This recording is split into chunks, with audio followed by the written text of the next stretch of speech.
Tzeentch and his big birds just got their roster revealed. Let's have a look at all the units that are coming for the Tzeentch army and talk a little bit about what we can maybe expect from their playstyle, judging by said units. And this is all coming from the Tzeentch roster reveal blog, so we're going to go through it and take a look at everything that's coming. Kicking it off with, of course, Legendary Lords, which is only Kairos Fateweaver. So Kairos is a big birdman caster, as we would expect, similar to Sartherial, who we already have in Warhammer 2, so he'll probably be quite mobile like Sartherial is. He'll have very powerful magic, and as it mentions, he's going to have the barrier that we know about, but we didn't know this much about until now. This is a damage shield that regenerates quickly outside of combat and protects against all harm, acting as effectively another health bar. So we now know that it regenerates, so it is like a free health bar that you will be able to keep using. And as we can see here, this is a little screenshot from the Siege rework video that CA put up a while ago. So looking here from Cathay's perspective, looking outside the settlement, we can see all the Tzeentch units coming in, and they all have blue health bars, those barrier bars, above their red health bars. And on the far right, you can see a unit that's run out of its blue barrier bar and has started taking damage to its red health bar. So this mechanic really sounds like it would aid a skirmish kind of playstyle, right? Like you move up, attack, take a bit of damage to your barriers, and then your units fall back to recover their shields and then go back in again. We'll talk about that in a minute. Let's get back to Kairos. So we know he has that shield, and as a birdman that can, I imagine, fly, he should be able to make good use of that. He can charge in, have a bit of a melee fight, and then as soon as it looks like his barrier's about to disappear, he can get out of there quick, just like Sarthoriel can.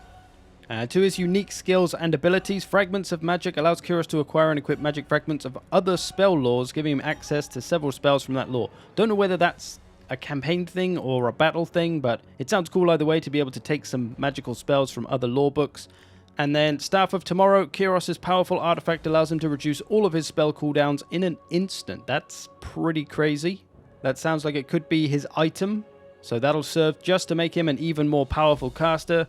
And then Gaze of Fate, paralyze a unit to prevent its movement and vastly drop their melee attack. So a net spell, essentially, with a melee attack debuff as well. Those are always nice to have, so that should be useful. And that is Kairos Fateweaver, our legendary lord for Tzeentch. Sounds pretty cool, very powerful caster. Maybe he's not going to be so good in the melee, though, because he's supposed to be blind to the present, but maybe he saw things coming in the future.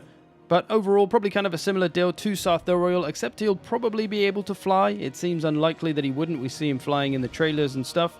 So just that, but better with the magic, one would assume. And then to our generic lords, the Exalted Lord of Change. I think this is basically Sarthorial's model, just maybe jazzed up and changed a little bit. But similar to Kairos, by the sounds of it, they're pretty fierce melee combatants, it says, and still powerful spellcasters. So pretty much a combo deal. Typical big bird, really. Just going to be a lesser version of Kairos, I imagine. But another interesting thing it mentions here, casting spells in the Tzeentch army fuels your ability to call upon the powers of the God of Magic. Special army abilities that are charged by the winds of magic seeing use.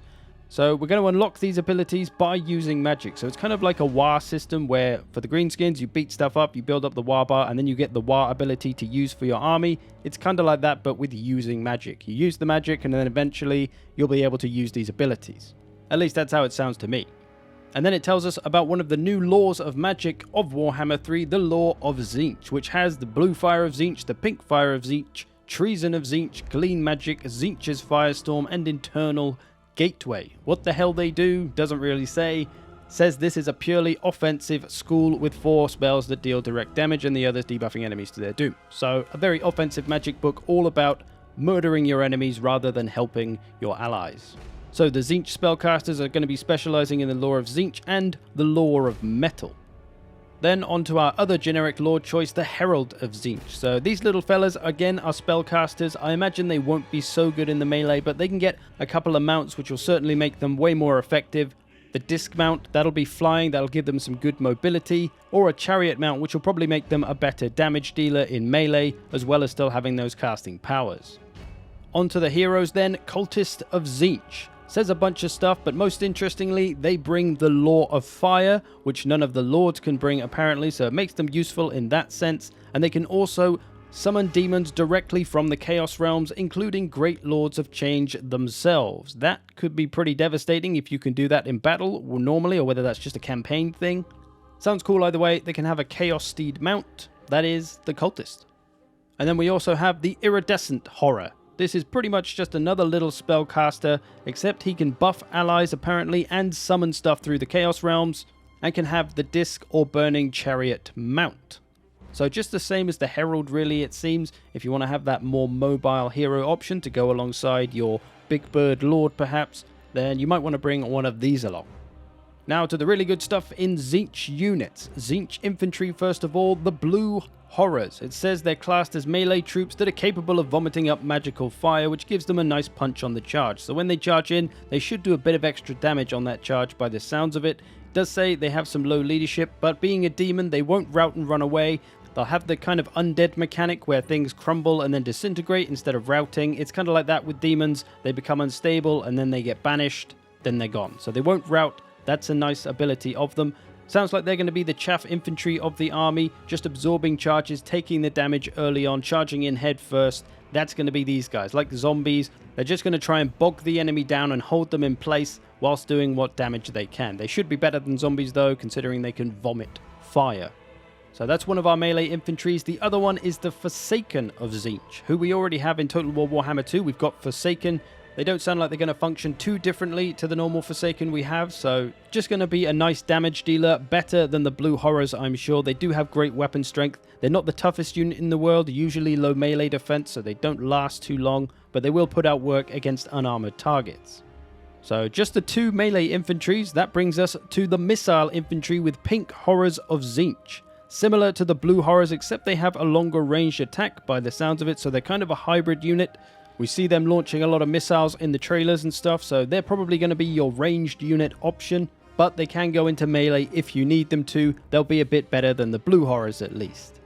And then we have the Exalted Pink Horrors of Tzeentch. So these are basically the same as those other Pink Horrors, just better at their job. It does say their concentrated warp fire will outdamage even Celestial Dragon crossbows of Grand Cathay, so a more high-tier missile unit, essentially. It also says their Delighted Magic and Desire to see it increases the Winds of Magic recharge rate for the army, stacking with each unit. So the more Exalted Pink Horrors you have in the army, the better a recharge rate you're going to have.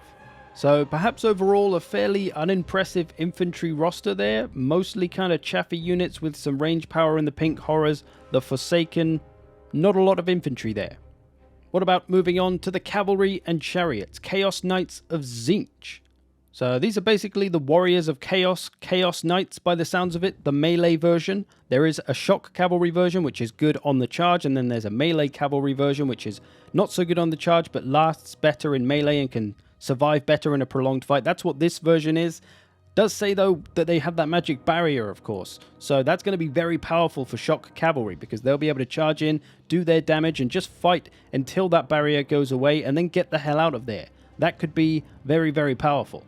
And the same kind of thing with the Doom Knights of Tzeentch. These sound a bit cooler. These are the flying disc riders that we've seen in the trailer a bunch. Says they're the strongest melee-focused unit in Tzeentch's arsenal, so it's going to be all about these boys for doing a lot of damage. It's kind of going to be maybe a Vampire Counts feel, where you're using the Blue Horrors to pin things down, and then these more powerful units like the Doom Knights are going to be charging in for those rear charges, doing their damage, getting out of there before they take any actual damage, and that could be very difficult to stop and sounds pretty horrifying. And as they're a flying unit, it's going to be easy for them to get in and get out of there, be very hit and run, and just be an absolute nightmare to stop, I would imagine.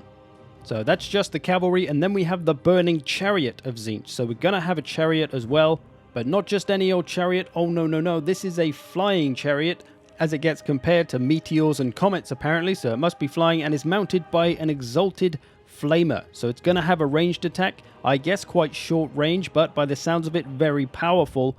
Although perhaps limited on ammo, maybe it can recharge. It says about fighting in melee, maybe that'll recharge its ranged powers. Either way, sounds pretty brutal, and with that magic barrier helping it to avoid damage, it could be another frickin' nightmare. Onto then Tzeentch's monsters and beasts, starting with Chaos Furies. These are kind of like harpies, except with that barrier they're going to be even more dangerous, because again, they'll just be able to fly in, do some damage. When their barrier gets low, they get out of there and recharge. Rinse and repeat, and just unstoppable. This army is OP as fuck. What are they doing?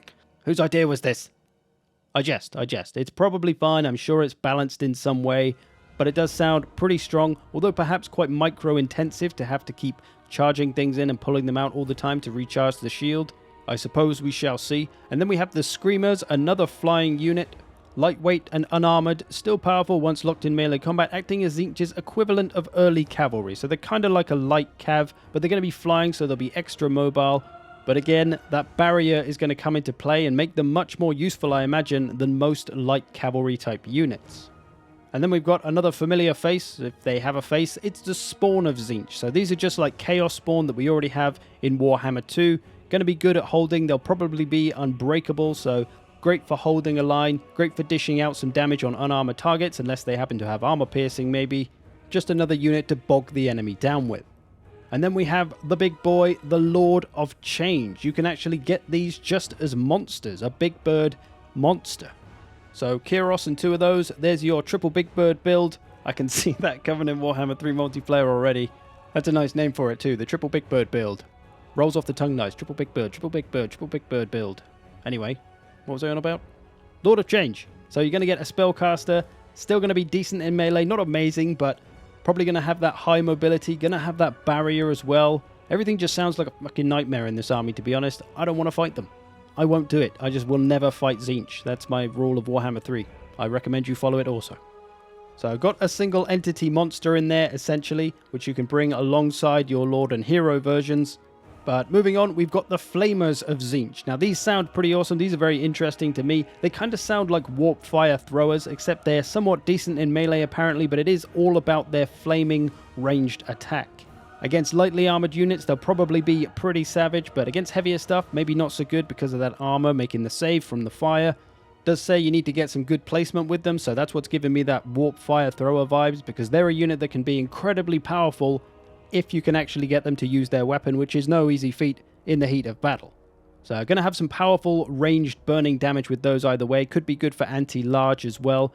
Then moving on to the Exalted Flamers of Tzeentch. Kind of a similar deal to the regular Flamers, I would assume, just more powerful, maybe better at the job.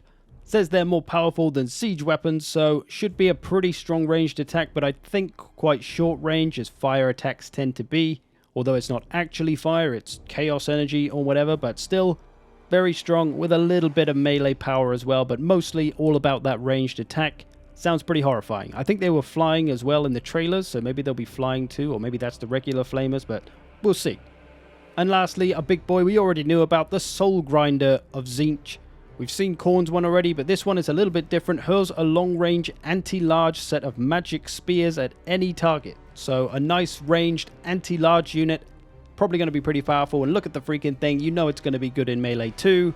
And don't forget, it's probably got a magical barrier like everything else. So we're all doomed. But there it is. Tzeentch's roster. What do you reckon? Got some pretty cool units on there. Doesn't look like an army I'll greatly enjoy. I tend to like having good infantry, and it doesn't really have that by the sounds of it.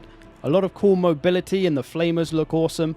I'm kind of getting the Vampire Counts vibes, like I mentioned. You use your crappy stuff, your pink horrors, your blue horrors, your Forsaken, your Chaos Spawn, just to pin everything down and hold it in place. And then your big, strong flying units and your mobility, your Cavalry, your Doom Knights, the Soul Grinder, the Flamers, they all come in and they're what's doing the damage. So all the cheaper stuff is just kind of holding and pinning stuff down, while the expensive stuff does all the damage. Much like, as I say, Vampire Counts. Except you've got some ranged options, strong magic as well, like the Vampire Counts. So perhaps those kind of vibes, not to mention it's all going to be mostly unroutable as well, because it's a lot of demonic units. Again, akin to the undead and the vampire style.